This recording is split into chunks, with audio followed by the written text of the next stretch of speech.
This one needs an introduction, so bear with me here. There's a video I've been trying to make for a couple weeks. We'll call it the original video, or the main video. It involves various exotics, things like the reworked Capri Sting. It also includes various tried and true builds for all characters, some forgotten, some rarely used, some not realized. Some are fun, some are strong, a little bit of everything. I've been working on this thing. I stopped because the Arc Warlock stood out. That's what you've been seeing in the background. It was supposed to be included in the original video, the main one, but I made it into its own showcase. It's very good. With the seasonal mods, the spiral, very good. Well, as I'm starting to work back on this original video, the main one about these various exotics, something came up again, so I'm stopping again to make another dedicated video on a build combination. This one, arguably better than even the Arc Lock. And the best part, it is going to absolutely shine next season. It's going to be fire. No one uses it, no one does it, not a soul, it isn't out there, no one's using it to its full potential, and it should be like a top tier staple build. And with this one too,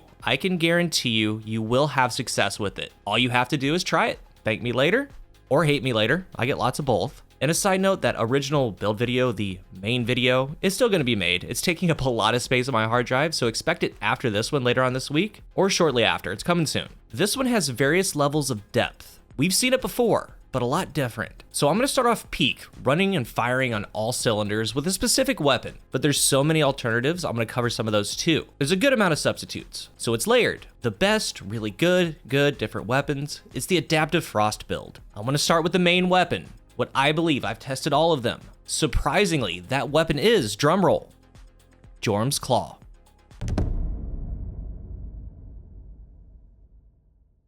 And you might be thinking, yikes, I'm out. Hear me out. The way that it's used, it's not an adaptive. We have a lot of interesting things going on. Specifically, a Jorm's Claw with golden tricorn is what you want. Mine is legitimately perfect. Hammer forged rifling, stability masterwork, ricochet, encore golden tricorn. So follow me on this. Golden tricorn, after a kill, for 7 seconds you deal 15% more damage. So these adaptive pulses, base TTK, requires a third burst, 6 crit 1 body for tier 8 to 10, tier 4 to 7, 5 crit 2 body, tier 3 and below, 6 crits, it can 2 burst. After a kill, 15% more damage, the golden tricorn TTKs, tier 4 to 10. The majority of players in the Crucible, it's a 0.6, a 2 burst, 5 crit 1 body, tier 3 and under you have ease of use, 4 crit 2 body. So a 0.6, 2 burst TTK. This could be refreshed on a 7-second counter. That's an eternity in game. And now we pair important fragments with an exotic. This is for the Solar Hunter, for the aspects, knock him down. While Radiant, final blows with a throwing knife refreshes it, Blade Barrage has more projectiles, I'm using Blade Barrage.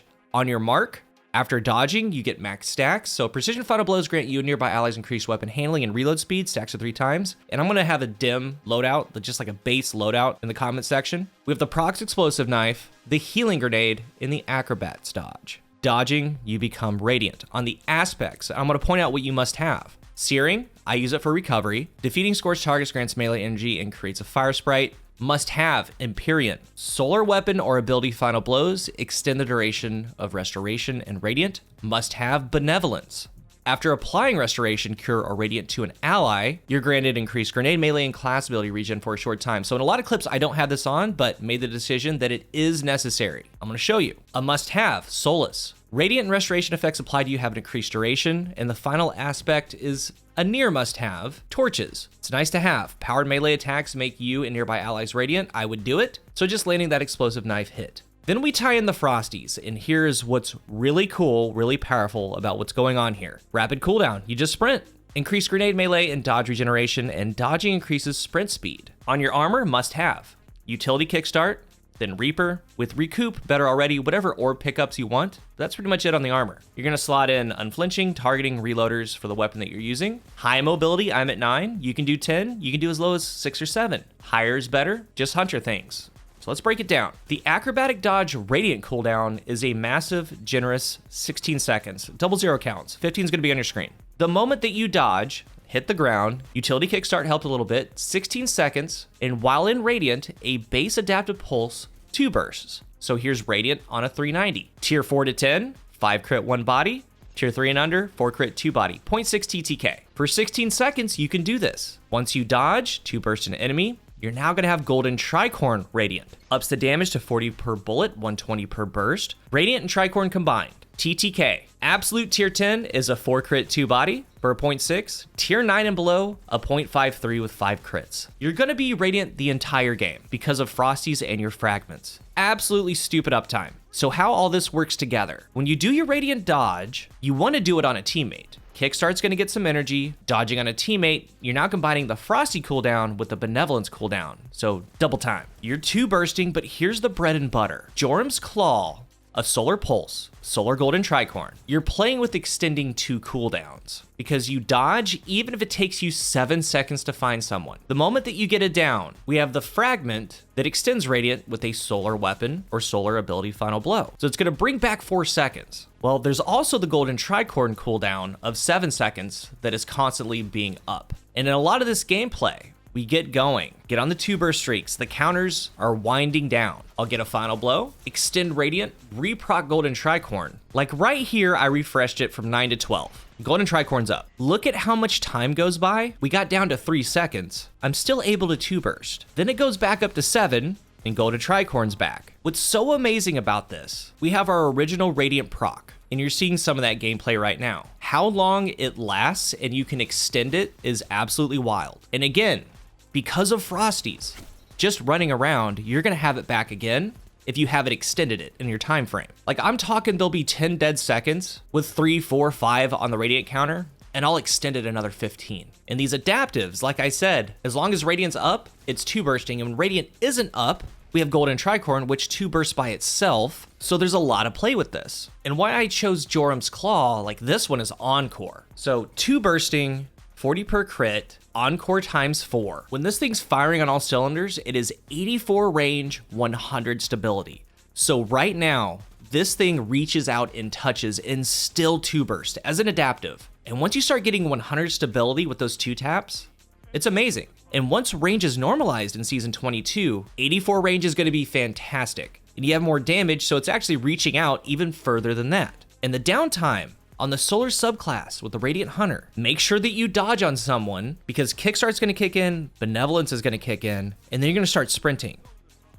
And then there are times where you're halfway to your dodge, pretty close, throw a healing grenade down on them, apply restoration, then start sprinting. You'll get the acrobatic dodge right back. This is the base Solar Frosty Hunter build. And yes, you want Empyrean for the extended durations, Benevolence for the double time cooldown with the Frosties, and every now and again you can throw a proxy knife to get a hit to get yourself Radiant, to do it that way. The 0.6 2 burst from an adaptive is no joke, especially once you start getting Encore stacks, getting this thing to 90, 100 stability. In the sandbox right now, this is reaching 38 meters with fall off, so it's 2 bursting at 40, 41, 42. So next season, I expect it to be the same. Jorum's Claw, I think, is the perfect weapon for this. If you don't have Jorum's Claw, if you don't have a Golden Tricorn Jorum's Claw, there's still some other adaptives like Yesteryear. This is a Void 390. Mine has Golden Tricorn. You can still do the same things. And when Radiant isn't up, let's remember the second enemy, the Golden Tricorn damage, 37 per crit, still 2 bursts. And while you have Radiant up, you can still get 40 damage per bullet, 120 per burst. It still works phenomenally. But since Jorum's is solar, extending that duration, playing with the Radiant cooldown, the Golden Tricorn cooldown,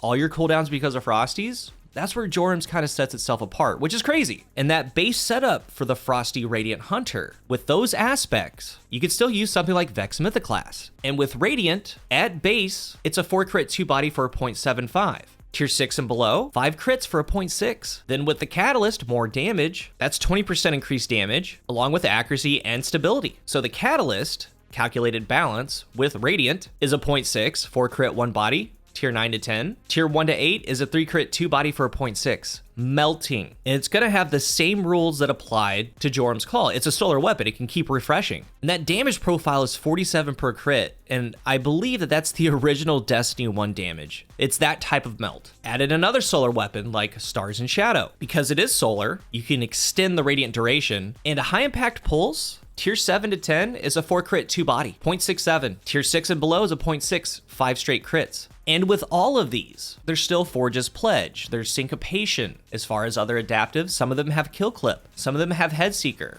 The Radiant plus Headseeker is really, really good too. But the 390s, like I said, you're not necessarily even using it like a 390. It's a 2 burst beast. It's a 0.6 snap of a finger. Hand cannons can't get off their third shot. A lot of things can't get off their TTK at all. They're just done, wiped. With that base setup, you can try things like the BXR Battler with Kill Clip. It's solar, extending the duration of Radiant. But again, the key is to always be moving and try to get the double time cooldown. Radiant on a teammate, heal a teammate, and just start running for the entire duration that the benevolence counter is up. It is there in no time. We're talking seconds. There's Jurassic Green, there's Ogma, Borrowed Time, Devil's Ruin. I just went over Outlast. And why it works so well, you're gonna be in Radiant so much that when you need to use your other weapon, it could be a sidearm, it could be a shotgun, it's getting Radiant damage. So the whole thing is very, very complete. I've seen this most used, and I've talked about it a ton, the Radiant Frosty Ace of Spades. The deal with that is you get the final blow, and 140s look to be a lot better in Season 22, and they judge a lot of ranges off of Ace of Spades. Ace of Spades has that 85 range, high caliber rounds, and with the setup, you get a kill with Ace, get a reload, pocket Memento Mori, find your next engagement, do your Radiant dodge, and then you have your potential 2-taps. Always strong. And extending that range out in Season 22, it's going to be good there too. It's not a solar weapon, so it doesn't get the extension of Radiant and things like that, but it's just an awesome setup. And after playing with this, I believe that a solar weapon extension of Radiant is really the way to go. I couldn't believe how long it stays up.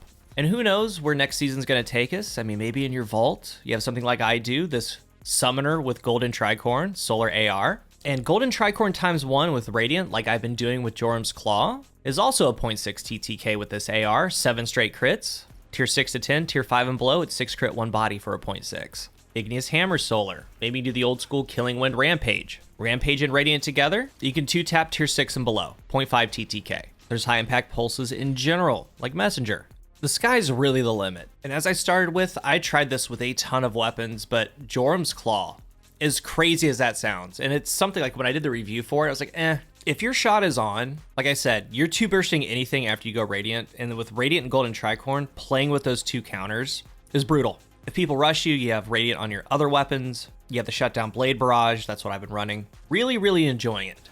So what I recommend, like I said, there's a dim link down below, just a little base build, get the mobility high, put on the Frosties, put on the aspects and fragments that I talked about, and after you dodge, I didn't even really bring that up, but you saw it, the increased handling and reload speed just makes it all that much better. You're gonna see how much you are in Radiant and just how lethal you are in general. A 0.6 like all the time. If you don't have Jorum's Claw, try it with Stars and Shadow. Or if you don't have Golden Tricorn, try it with Kill Clip. Try it with Headseeker. The sky's the limit, like I said, but just try the base thing out. Make sure that you Radiant dodge on people. Make sure that you heal them. Get your double time with Frosties. Have some fun with it. If you're new here, remember to hit the subscribe button. And if you are subscribed, thank you so much for your support. Let's talk about the Adaptive Frost build down below. And again, you can use it with a number of weapons. That main video is coming up shortly. And there's a lot of fun things and builds in that one too. Let's talk about it down below. Thank you for watching, and until the next one, I am CoolGuy.